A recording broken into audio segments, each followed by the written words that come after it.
All right, let's dive into something that's both visually stunning and deeply thought-provoking. Today, we're talking about Anna Karetnikova, an illustrator who's not afraid to break the rules, and honestly, that's what makes her work so captivating. Now, before we get into the nitty-gritty, let me hit you with this. Have you ever looked at a piece of art and felt like it's pulling you into someone else's mind? That's exactly what Anna does. Her work isn't just about aesthetics. It's a window into her inner world, and that's what makes it so compelling. One thing that immediately stands out is her series Verloren Gegangen. Picture this, a tangled mess of figures, all wrapped in red snowsuits, their limbs intertwined like they're stuck in some kind of emotional knot. What makes this really interesting is the way she uses traditional tools, colored pencils and fineliners, to create something that feels both chaotic and intimate. Personally, I think there's something powerful about sticking to analog methods in a digital age. It's like she's saying, hey, let's slow down and feel the texture of the creative process. And you know what? It works. The piece feels dense, deliberate, and raw, like you're witnessing her thoughts take physical form. But here's where it gets even more fascinating.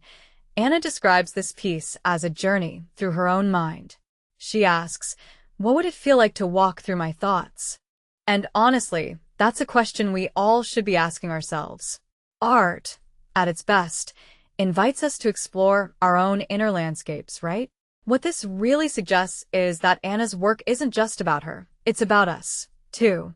It's about the universality of feeling lost, tangled, and maybe even a little overwhelmed.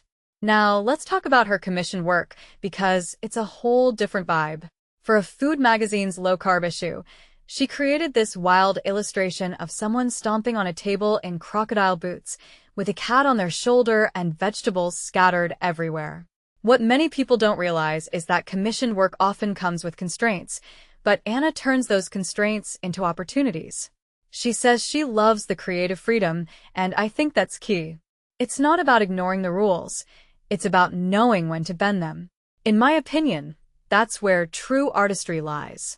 What's also striking is her ability to infuse humor and playfulness into her work. She hides little Easter eggs, creates atmospheres that invite you to linger, and honestly, that's what makes her illustrations so memorable. If you take a step back and think about it, art that makes you smile, think, and feel all at once is rare. Anna manages to do all three. Now, let's talk about her background, because it's a big part of her story. Born in Kazakhstan, raised in West Berlin, and trained in Hamburg, her perspective is inherently global. Personally, I think that cultural blend is what gives her work its unique flavor. She's influenced by Slavic visual culture, fashion, folklore, and even witchcraft.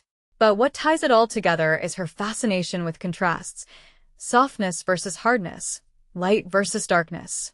It's like she's constantly exploring the tension between opposites, and that's something we all experience in life, right? Her process is just as intriguing. It starts messy, Pinterest scrolls, word dumps, rough sketches, and I love that. It's a reminder that creativity isn't always neat. What this really suggests is that the best art often comes from embracing chaos. She doesn't judge her ideas. She just lets them flow. And that's something we could all learn from, honestly.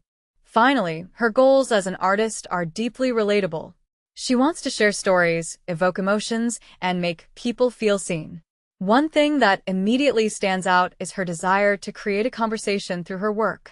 It's not just about displaying something beautiful, it's about connecting with the viewer on a deeper level. In my opinion, that's what separates good art from great art. So, here's my closing thought.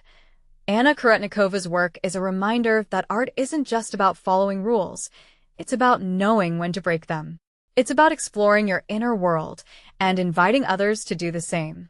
What makes her so inspiring is her ability to turn personal experiences into universal truths. And honestly, that's the kind of art that sticks with you. So, what do you think? Does Anna's work resonate with you? Let me know in the comments. I'd love to hear your thoughts. And if you enjoyed this deep dive, don't forget to like, share, and subscribe for more. Until next time, keep questioning, keep feeling, and keep creating.